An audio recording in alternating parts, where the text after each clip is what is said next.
Olá, seja mais uma vez bem-vindo ao podcast GeneticCast, uma produção do Grupo de Estudos em Genética e Melhoramento da UFV, o Gen Melhor. Nosso convidado de hoje é o João Vitor Maldonado dos Santos, e ele possui graduação em Ciências Biológicas pela Universidade Estadual do Norte do Paraná, mestrado e doutorado em Genética e Biologia Molecular pela Universidade Estadual de Londrina. Atualmente, ele é melhorista em Genética Molecular na Tropical Melhoramento e Genética, a TMG. Ele tem experiência nas áreas de genética vegetal, marcadores moleculares, melhoramento de plantas e bioinformática. Obrigada por aceitar o nosso convite, João. Boa tarde, Odmar, Poliana, Jaqueline. Primeiramente, eu gostaria de agradecer o convite para participar e fazer parte deste podcast com vocês. Acho uma iniciativa espetacular. É muito bem-vindo, principalmente discutir um pouco de ciência e melhoramento. Eu acho muito válido e parabéns pela iniciativa. João, obrigada por estar aqui conosco. É realmente uma honra. Estudamos juntos no mestrado e agora ter você aqui é muito bacana. João, você poderia se apresentar para os nossos ouvintes e, se possível, contar um pouco da sua trajetória, da graduação até o seu trabalho atual na empresa TMG? Falando um pouquinho de mim, meu nome é João Vitor Maldonado dos Santos, como vocês já descreveram. Eu sou biólogo formado pela UEMP, campus Luiz Meneghel, em Bandeirantes, com mestrado e doutorado em Genética e Biologia Molecular pela UEL de Londrina. Durante metade da minha graduação, em 2006, eu entrei como bolsista de iniciação científica no Laboratório de Biotecnologia Vegetal e Bioinformática da Embrapa Soja, de Londrina. Neste período, eu comecei a minha jornada na área científica, focado na utilização de marcadores moleculares para identificação de atributos de interesse agronômico em soja. Primeiramente, eu fiz parte de um grande projeto de estudo da Embrapa, em parceria com os JICAs do Japão, relacionados ao controle da ferrugem asiática da soja, o principal patógeno desta cultura em termos de prejuízos econômicos. Dentro desse cenário, eu estive associado a trabalhos que procuravam identificar genes de resistência horizontal dentro da soja. E este projeto em si foi responsável pelo meu trabalho de conclusão de curso e serviu como base para o desenvolvimento de minha dissertação de mestrado. Com a conclusão do mestrado, em 2010, eu decidi aguardar um ano antes de entrar no doutorado para conseguir concluir algumas análises que ficaram pendentes do período do mestrado. E neste período eu fui bolsista DTI do mesmo laboratório da Embrapa, e após esse um ano eu entrei no programa de doutorado da UEL, mas já atrelado a outros projetos que não eram diretamente associados à ferrugem. Neste período já existia um projeto dentro da Embrapa, um consórcio que era relacionado com várias instituições brasileiras, como a própria UFV, que era denominado de Genosoja. Esse consórcio ele buscava tentar entender um pouco mais sobre o genoma da soja em vários aspectos, tanto do ponto de vista de estresses, quanto do conhecimento de estrutura do genoma da soja. E foi aí que meu doutorado se encaixou com o final do programa, na ideia de tentar aprofundar ainda mais o conhecimento sobre o genoma da soja. Com isso, eu fiz o sanduíche no Laboratório de Biologia Digital da Universidade de Missouri, nos Estados Unidos, em 2013, com o objetivo de me aprofundar sobre manipulações de dados genômicos. Sequenciamos algumas cultivares brasileiras de soja, que foram importantes na história da cultura, e desenvolvemos estudos tentando compreender como o genoma da soja encontrava-se estruturado. E, a partir daí, utilizar essas informações que tínhamos para identificar possíveis mutações que pudessem estar associadas a genes de resistência a alguns patógenos. A minha tese de doutorado foi importante por ter gerado mais conhecimento sobre a base genética da soja brasileira, e além disso foi possível identificar um grande número de variações alélicas, que nós, da nossa área, denominamos de SNPs, indels, que possuíam aplicações diretas no desenvolvimento de marcadores moleculares associados a atributos de interesse, como maturação, tipo de crescimento da soja, resistência à doença, como cancro da haste, e até mesmo também resistência a nematóides, como galhas e cisto. Com o término do meu doutorado, em 2015, eu fiquei mais 4 meses como bolsista de pós-doutorado, como forma de concluir minhas análises de dados gerados pelo doutorado.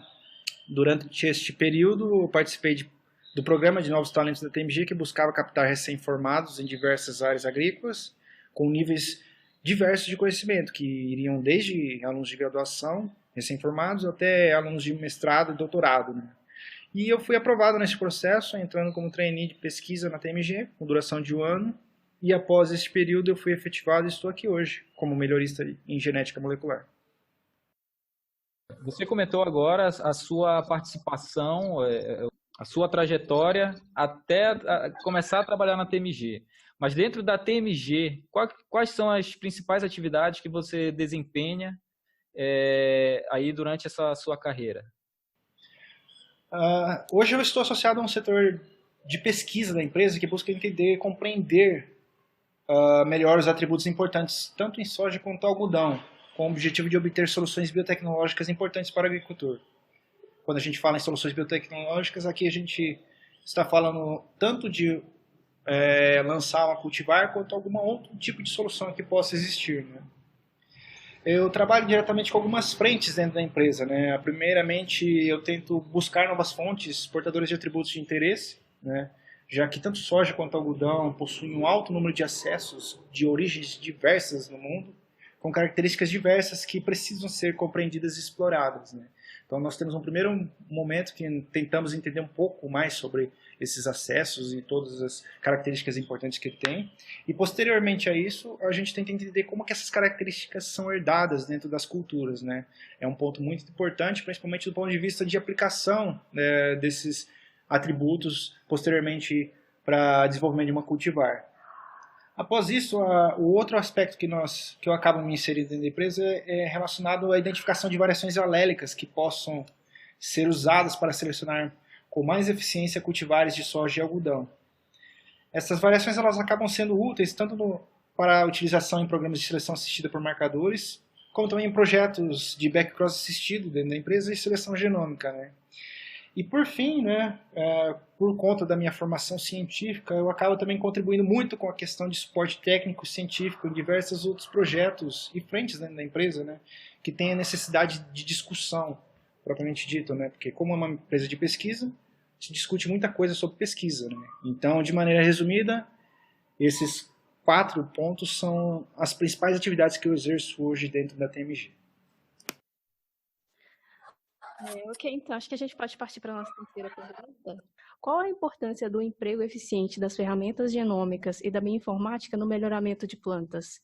Como aumentar a eficiência na utilização dessas tecnologias nos programas de melhoramento?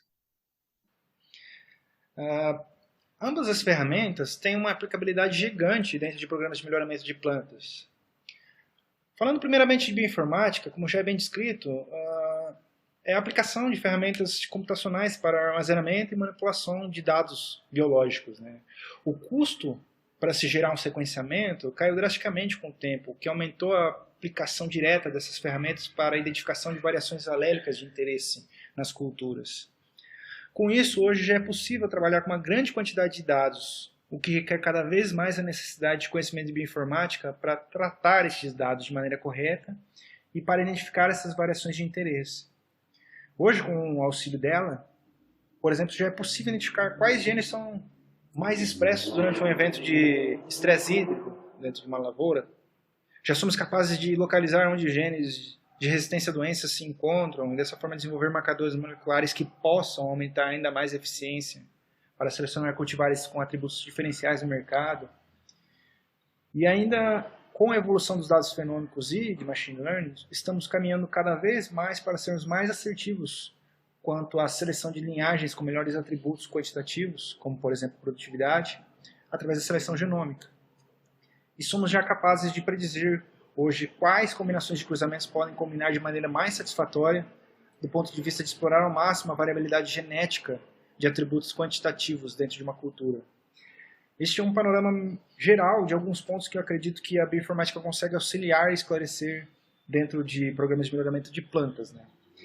Já com relação ao outro ponto da sua pergunta, relacionado às ferramentas genômicas, eu acredito que há algumas que têm um potencial de impactar totalmente a agricultura, né? Eu acredito que a tecnologia de interferência é uma delas, com a função de impedir alguma ação de transcrição ou tradução de um patógeno específico e ocasionar a morte dele, o que eliminaria, né, a presença desse patógeno de uma lavoura. E uma outra estratégia muito interessante do ponto de vista de ferramentas genômicas, que eu vejo como uma realidade hoje, é a edição gênica, que já tem aplicações hoje e terá uma contribuição ainda maior dentro de programas de melhoramento em um futuro próximo. Com o conhecimento cada vez maior sobre genomas, eu acredito que essas ferramentas irão revolucionar a forma que exploramos o melhoramento de plantas hoje. Neste ano de 2020, a Academia Real de Ciências da Suécia laureou as pesquisadoras Jennifer Doudna e Emmanuelle Charpentier com o Prêmio Nobel de Química pelo desenvolvimento da metodologia CRISPR. Qual é o impacto que tem atualmente e no futuro dessa tecnologia nos projetos que vocês desenvolvem dentro da TMG? Bom, ao meu ver, essa tecnologia veio para revolucionar o mundo. Não foi à toa que a nomeação foi mais rápida que o usual, né? Normalmente demora-se um tempo considerável para que uma pesquisadora ou pesquisa especificamente seja premiada com o Prêmio Nobel. No ponto de vista agrícola, o principal impacto está associado à redução de tempo e custo para a obtenção de um material do ponto de vista de regulamentação. Hoje gasta-se muito recurso para conseguir aprovar um evento dentro do país e necessita-se de muito tempo para que ela passe por todo o processo de regulamentação e aprovação deste evento, né? E com a utilização da ferramenta, muitos dos casos de edição de genoma será tratado como não transgênico, o que diminuirá os custos e tempo para obter cultivares com eventos de interesse dentro dela, né? Então a agricultura será diretamente impactada pelo uso dessa tecnologia e a TMG está dentro deste cenário, né? Com a existência de genomas já sequenciados de soja e algodão, abre-se uma janela muito importante para a identificação de genes-alvos e que podem ser modificados por edição de genomas. E isso abre a possibilidade de que as empresas trabalhem com uma gama maior de atributos a serem melhorados, como resistência a doenças, ciclo e produtividade, e de discutir com parceiros externos que já identificaram genes de interesse associados a estes e a outras características, né? Então, assim, eu entendo que a médio e longo prazo, esta tecnologia, né, será amplamente explorada dentro das principais empresas agrícolas do mundo, que irão se estruturar para a utilização in-house da técnica, seja com a construção de um laboratório de edição genômica ou reaproveitamento de estrutura que ela tem, ou trabalhar com parceiros que tenham uma forte expertise na área. Então, João, seria possível você comentar brevemente sobre algum projeto em que você participou do planejamento ou execução na TMG? Quais seriam as etapas e desafios que você encontrou ao longo do percurso? Claro, a TMG tem um know-how muito grande que adquiriu com o tempo relacionado ao desenvolvimento de cultivares de soja e algodão extremamente produtivas e com ótimos atributos para a sanidade. Dentre as tecnologias já lançadas, uma amplamente conhecida é a tecnologia inox, que é a resistência à ferrugem asiática da soja, né? Trabalhar com esses inúmeros genes de resistência à ferrugem não é uma tarefa simples para qualquer melhorista, já que boa parte das fontes doadoras da resistência elas possuem atributos indesejáveis à soja, como deiscência de vagem, acamamento, cor da semente, ciclo e baixa produtividade. A utilização da seleção assistida por marcadores aos genes de resistência à ferrugem ela acaba sendo vital para aumentar a eficiência no desenvolvimento dessas cultivares que tenham todos os atributos agrícolas desejáveis associados a essa tecnologia. E além disso, ela também garante que novas versões desta tecnologia elas possam estar disponíveis com o empilhamento de mais de um gene em materiais comerciais. E dessa forma é possível ter mais segurança no combate a esta doença extremamente prejudicial à cultura da soja. Mais um exemplo de sucesso é a tecnologia de ampla resistência a cisto. Quando eu falo ampla resistência a cisto, eu estou me referindo a uma cultivar que possui uma resistência a múltiplas raças do nematóide de cisto da soja. A herança de resistência a cisto ela envolve vários genes com interações e tipos de heranças diferentes para cada raça de nematóide de cisto. E entender estes mecanismos acaba sendo fundamental para garantir que uma cultivar possa ter tecnologia dentro de seu background. Assim, o desafio está em identificar os genes envolvidos na resistência múltipla a cisto, entender como estes atuam e desenvolver ferramentas que orientem na seleção de cultivares com este atributo. O desenvolvimento de cultivares com a tecnologia de ampla resistência a cisto acaba sendo possível com a aplicação direta de marcadores, e estes que foram identificados em estudos internos da empresa. E esta ferramenta ela acaba tendo um impacto econômico muito positivo para o agricultor, principalmente pelos dados que nós já obtemos de uso dessa tecnologia com o tempo, né, que mostram que áreas que foram utilizados cultivares que tinham a ampla resistência a cisto, de uma safra para outra, o agricultor teve ganhos de até 32 sacas por alqueire, simplesmente pela utilização de uma cultivar que tinha essa tecnologia. E mudando um pouquinho de cultura, porque a TMG trabalha com soja e algodão também, né? Falando um pouquinho de algodão, a tecnologia RX, né? Que ela ocasiona uma maior tolerância à mancha de ramulária. Essa doença ela tem uma importância gigante na cultura, pois que ela acaba causando sérios prejuízos econômicos aos agricultores. Para vocês terem uma noção, há dados que mostram que a utilização dessa tecnologia ela pode diminuir em até 50% o número de aplicação de fungicidas no controle da doença. Isso tem um impacto muito grande na cultura, o que aumenta a pressão para o lançamento de cultivares que tenham essa tecnologia inseridas nela. E o desenvolvimento de novas cultivares com essa tecnologia só é possível graças a aplicações de metodologias que conseguem identificar genes de resistência em fontes doadoras e a introgressão destes via seleção assistida por marcadores.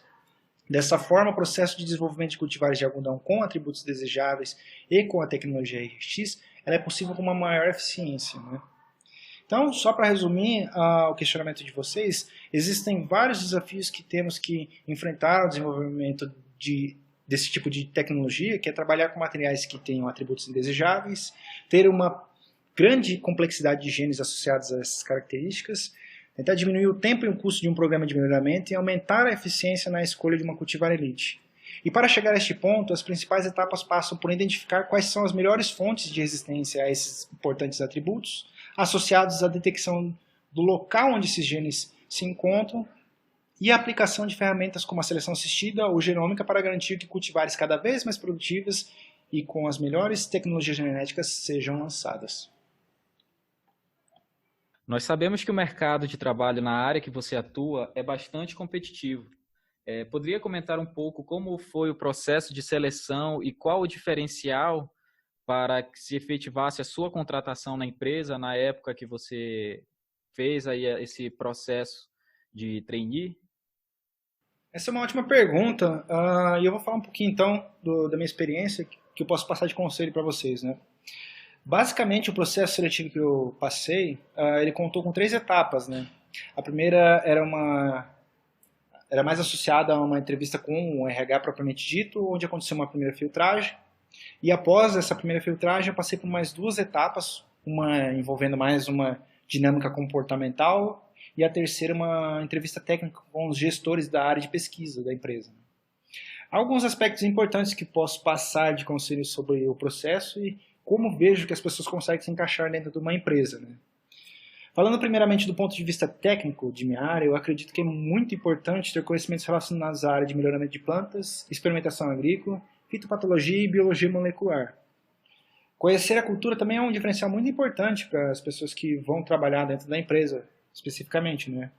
E, a meu ver, o inglês hoje é um ponto muito relevante também, porque boa parte das publicações importantes na área, elas encontram-se em inglês, além de boa parte dos parceiros externos de qualquer empresa serem oriundos de outros países. E também é importante hoje que as pessoas tenham a noção de que quem queira seguir por esta área, é importante ter alguma noção de programação. Quando eu falo isso, eu não estou falando para a pessoa dominar uma linguagem e saber ser um cientista da computação na área. Mas, ao meu ver, você saber conceitos de algumas linguagens, como o próprio Python, ou R, ou Perl, são importantes, principalmente para você trabalhar nessa área, porque é uma área que cada vez mais necessita de pessoas que tenham conhecimento em bioinformática. Então, essas linguagens de programação elas são chaves para você conseguir trabalhar com elas, né? E ainda vale ressaltar um ponto que é muito importante, a meu ver, e as pessoas acabam deixando de lado, mas é extremamente vital que as pessoas tenham esse conhecimento, porque esse ponto é um ponto-chave para a continuidade de uma pessoa dentro de uma empresa, né? Em linhas gerais, o que eu quero dizer é que assim, você pode dizer que uma pessoa hoje é contratada por uma empresa por conhecimento técnico, mas a boa parte dessas empresas elas desligam essa pessoa pelo comportamento que ela está ali dentro. Então, hoje, trabalhar dentro de uma empresa de melhoramento leva-se muito em consideração partes comportamentais para esse tipo de cargo que eu exerço hoje, né? É importante entender que você é parte de um time, você trabalha em equipe. E por isso você não pode achar que é mais importante que ninguém dentro da empresa, pois ninguém é substituível. Também é bastante importante ressaltar que uma pessoa que vai atuar na área, ela tem que possuir uma boa comunicação, ou seja, ela conseguir ser entendida pelos outros dentro de uma empresa. É importante também ela ter bastante resiliência para qualquer adversidade que ela vai encontrar ali dentro da empresa e saber passar por processo de responsabilização. São itens extremamente importantes para conseguir ter uma vida longa dentro de uma empresa hoje, a meu ponto de vista, né? Então, só para concluir esse questionamento, a meu ver, é importante demais ter o conhecimento técnico na área de você atua, mas só isso não vai garantir que você tenha uma carreira dentro de uma empresa. João Vitor Maldonado dos Santos esteve com a gente hoje no nosso 8º episódio do GeneticCast. João Vitor, muito obrigada pela sua participação. O G Melhor sempre estará de portas abertas para você. Bom, agradeço novamente a participação nesse podcast e antes de terminar, eu gostaria de deixar uma última mensagem para os futuros melhoristas, né? Tanto de campo quanto os moleculares, né? Na minha visão, é extremamente importante participar desses eventos científicos, né, como congressos, simpósios, encontros e fóruns, porque é lá onde que irão ser discutidos, né, a ciência, propriamente dito. Mas também é muito importante tentar entender um pouco do mundo que nós vivemos. Então, um conselho que eu passo a vocês é vá a dias de campo, eventos técnicos, dialogue com pessoas de outras áreas, agricultores, desenvolvedores de produtos. Tentem conhecer um pouco das cultivares que são lançadas pelas empresas, informações técnicas delas. Tentem entender um pouco do mundo que vocês vivem para conseguir entregar as melhores soluções possíveis para os agricultores. Porque não basta você ter conhecimento do mundo se você não é capaz de entregar as soluções que o agricultor quer. Então é isso, pessoal. Muito obrigado pela participação nesse podcast e sempre fico disponível a vocês para debates na área, sempre que vocês tiverem necessidade. Nossa, João, muito obrigada. Você também, muito legal essa sua mensagem final. Aquela coisa, né? A gente, além de ser especialista, a gente também precisa ser generalista, né? Conhecer o mundo como um todo. Então, queria agradecer a sua disponibilidade de tempo aqui conosco, além de todos os conhecimentos e essas mensagens que você repassou para nós. Muito obrigada. E você, caro ouvinte, gostou?